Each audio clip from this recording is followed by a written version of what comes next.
and welcome to Boomer Health at Home. I'm your host, Maggie Ornazian, Director of Nursing at AmeriStaff Nursing Services.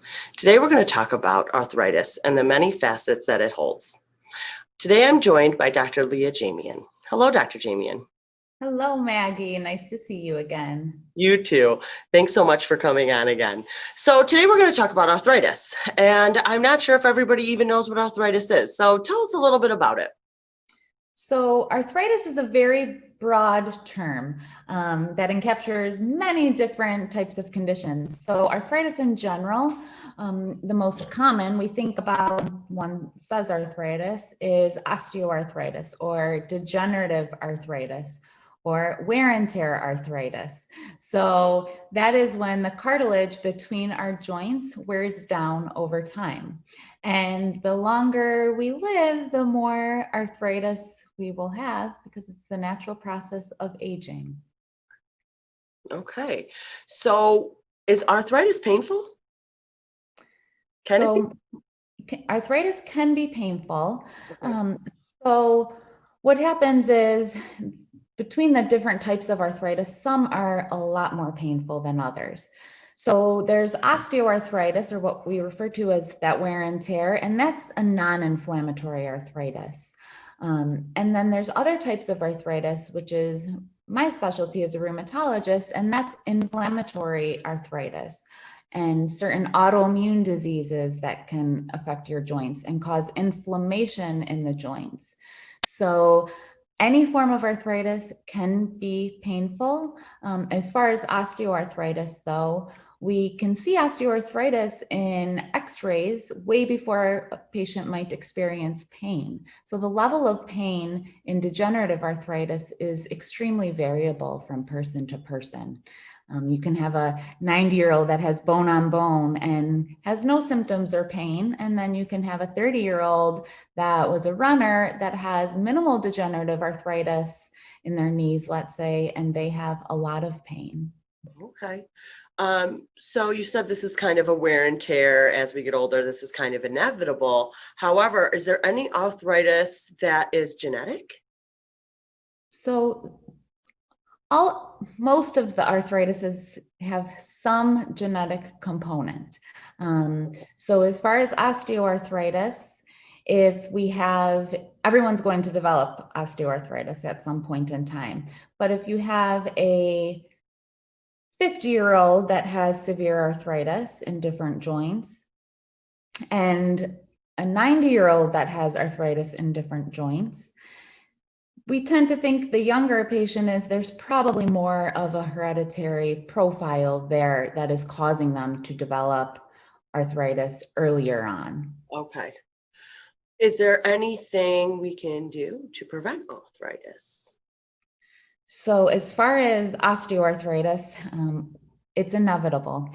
Now, there are things that we can do to help with the symptoms. So things like exercise are the most important thing you can do, strengthening of the muscles. So let's use our knees, for example. So when you're standing up and all of that weight is going onto your knees, the joint space can become narrowed. So the bigger we are, the larger, the higher our BMIs are, the more weight is going to be on those joints. So maintaining a healthy weight, strengthening the muscles so that the stronger the muscles are, the less pressure is on the joint itself, and the muscles take most of the weight. So exercise, strengthening, and maintaining a healthy lifestyle and healthy diet are really the best things that we can do for degenerative type of arthritis. In your practice, do you see arthritis affecting men versus women at a higher rate? Do you guys see anything like that? So it really depends on what type of arthritis we're talking about. So as far as autoimmune conditions, lupus, rheumatoid arthritis, in autoimmune conditions, women tend to be affected more commonly than men, with a couple exceptions. Gout is one exception. So Gout is what we call a crystalline disease or crystalline arthropathy, and that tends to be more common in men, overweight, patients, mostly men with cardiovascular disease, diabetes, and that has a lot to do with diet and lifestyle. And that we do see more commonly in men, whereas most of the other autoimmune conditions in general tend to affect women more commonly than men. Whereas osteoarthritis, it's about equal between men and women. Okay. What are some symptoms of arthritis that we can look for if we think we might have it? So arthritis can cause pain. So that is the main thing and that's usually what brings somebody to the doctor, is having pain in their joints. In one joint, in many different joints, it really just depends. Now with osteoarthritis, we don't tend to see much inflammation until that space between the joint and the cartilage is extremely worn down. Whereas different types of arthritis, so inflammatory and autoimmune type of arthritis, we tend to see swelling in the joint. So swelling, pain, redness, warmth to a joint. Also with a lot of, and this is often the most common question we ask to try to differentiate what type of arthritis a patient has, because it can be difficult at times. Especially if they don't have swelling when they come into the office to see me, but they tell me they have swelling, every morning. So with the inflammatory types of arthritis, they tend to be worse in the morning when a patient wakes up and associated with stiffness in the joint. And the more the patient starts moving around or bending their hands or using the joints, the better they actually feel. Whereas the opposite holds true for degenerative type of arthritis, osteoarthritis. Okay. The more, as the day progresses and you're on your feet more or using your hands more or wherever the arthritis is, the pain tends to get worse throughout the day. So that is a common differentiator between the different types of arthritis. Okay. I heard you mention rheumatoid arthritis, and I hear that often. What is it? So rheumatoid arthritis is an autoimmune condition. Okay. So when I say autoimmune, what that really means as far as rheumatoid arthritis is our bodies that are normally, our immune system is used to fight off infections, viruses, parasites, foreign invaders. They react to ourselves. So they see our joints as foreign in rheumatoid arthritis, and they can also attack other organs as well and cause our bodies to be overreactive to ourselves and not be able to tell what tissues are part of our own self and what's foreign. They can't make that differentiation. So rheumatoid arthritis is one of those conditions, and it will cause pain, inflammation, stiffness in the joints. Hands and feet are most common, but it can essentially involve many different joints: wrists, elbows, shoulders, neck. Doesn't tend to affect the rest of the spine, hips, knees. And we use medications to kind of suppress or keep our immune system in check to avoid it from being overreactive against our joints. And those are the medications we used to manage rheumatoid arthritis, which we have many now, and it's a very manageable condition. And we're able to prevent the joint damage that is a consequence of rheumatoid arthritis, which we weren't able to do many years ago. Oh, wonderful. Because this can affect children because it's an autoimmune disease, correct? Absolutely. So there's many different types of rheumatoid arthritis in children, and they present in all different ways. And what makes it difficult is, and I don't see children because I'm not a pediatrician, but children are actually a lot tougher than we are as adults. When they're too young to verbalize their pain, signs to look out for would be, it can be more difficult for a parent even to pick up. So signs to look out for a parent would be, the patient's limping or not walking appropriately, not reaching milestones, fussy. And then one type of juvenile rheumatoid arthritis can cause high fevers. And so seeing the pediatrician would be the first step, and then they would get you to a pediatric rheumatologist in that case to be evaluated. Okay. So what about the old wives' tale about cracking your knuckles and cracking your hand? Oh, you're going to get arthritis. You're going to get arthritis. Is that true? I love when patients ask this because I was a knuckle cracker and my mom always said the same thing. And then when I went through my rheumatology training, I found out that that was actually a myth. And it was, interestingly, a rheumatologist who disproved that. And what this rheumatologist did, for 50 years, he cracked his knuckles on one hand and not the other. And he had baseline imaging, so ultrasound of the knuckles, prior to when he started, and then 50 years later in both hands. And there was absolutely no difference, not an increase in arthritis in the knuckles that he cracked. So it is a myth. Cracking the knuckles, that sound is really just fluid, essentially water, lubrication in the joint being released. Oh, so is it actually a good thing? Wouldn't say it's not a bad thing. We know it does not accelerate arthritis. It's a good thing. I don't know if that's ever been studied. If it feels good and somebody wants to do it, there's really no reason for me to tell them you shouldn't be doing that because I don't have any data to suggest that. Right. So arthritis is kind of inevitable over time.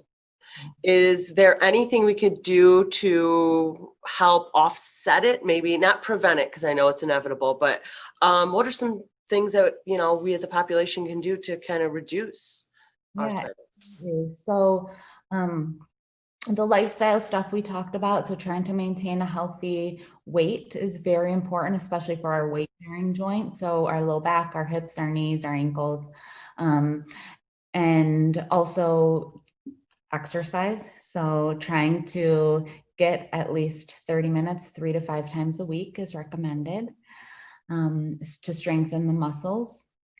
And then there are ways to manage the symptoms. So we tend to start with over-the-counter things. Tylenol is probably the safest long-term, especially as we get older.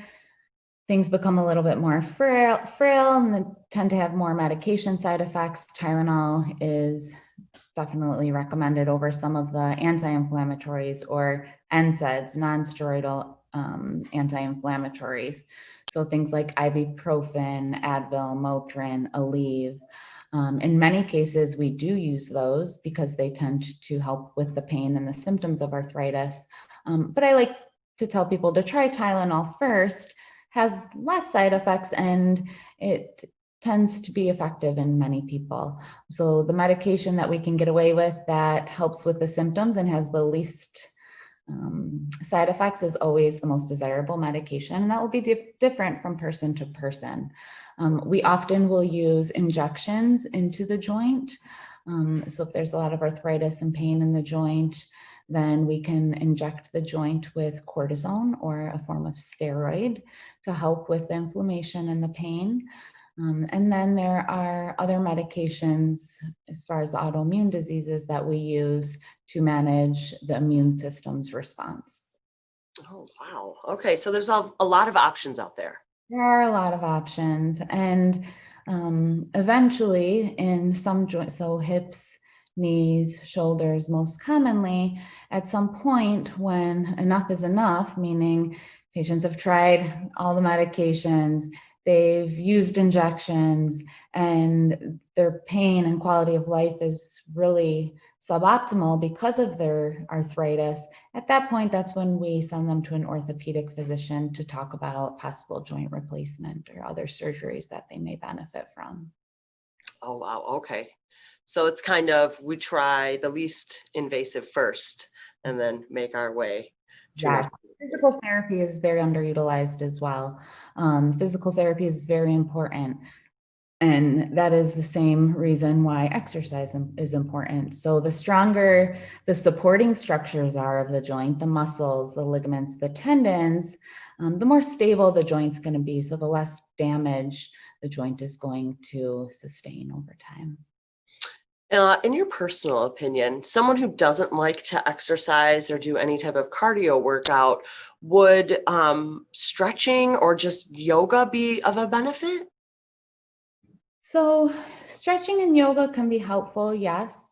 Um, there are some conditions. So for example, some people have some increased flexibility in their joints, something called hypermobility, and yoga should be avoided in those people because you already have a flexible joint and you're stretching it even more and causing more flexibility, and that can cause more joint laxity and cause a unstable joint, more prone to develop injury and arthritis. Stretching and yoga otherwise, if it feels good, great. Now, is it going to do as other stretching, let's say, for example, is it going to strengthen the muscles? Probably not. But I think yoga definitely, you're doing a lot of strengthening with planks and core, which is important. Okay. So best to check with your physician if, for some reason you don't like to run, like someone like myself. Yeah, or if you can't run, there's always things that you can stationary. Right. So some is better than none, but even little things. So they actually did a study looking at, is it better to, let's say you are sitting at a desk all day and then after work, you go run on a treadmill for a half an hour. So looking at a group of people that did that versus a group of people who had a desk job and every hour they got up for 5 minutes and walked around the office. And they looked at arthritis and pain outcomes. And actually, the group that was walking around every hour, 5 minutes, and don't quote me on this, I can't remember the exact time frames, but that group did equally and a little bit better than the group that was stationary all day, sedentary, and then went for a half-hour run. So, don't underestimate the things you do throughout the day. You can incorporate exercise into your daily routine when you're waiting for your coffee to brew, standing on one leg to work on some balance and some strengthening in your quads, doing a couple squats during a commercial, minimal things that you can do throughout the day to incorporate some exercise. Okay, great. Yeah, those are some good tips. I feel like as a nurse, we used to tell patients in the hospital to do an incentive spirometer every time you see a commercial. Now I'll be doing squats thanks to you every time I see a commercial. Thank you so much, Dr. Jamian, for all of your wonderful advice and insights today. We truly appreciate it. Of course, Meg. Thank you. I'm Maggie Ornazian, Director of Nursing at AmeriStaff Nursing Services. Thank you so much for joining us today at Boomer Health at Home. And again, if you have any questions, please don't hesitate to call us at 248-288-2270. Thank you and stay healthy. Thank you for joining us on Boomer Health at Home. My name is Greg Jamian, and I bring you our series on Boomer Health so we can explore together important healthcare topics impacting the baby boomer generation today. As a home health professional for over 40 years, I'm happy to share my team's knowledge as baby boomers seek answers to difficult healthcare questions. This show provides valuable resources, ideas and tips, and cutting-edge solutions that will improve your everyday life and health. Don't forget to join us for all the other shows in our Boomer Health at Home series.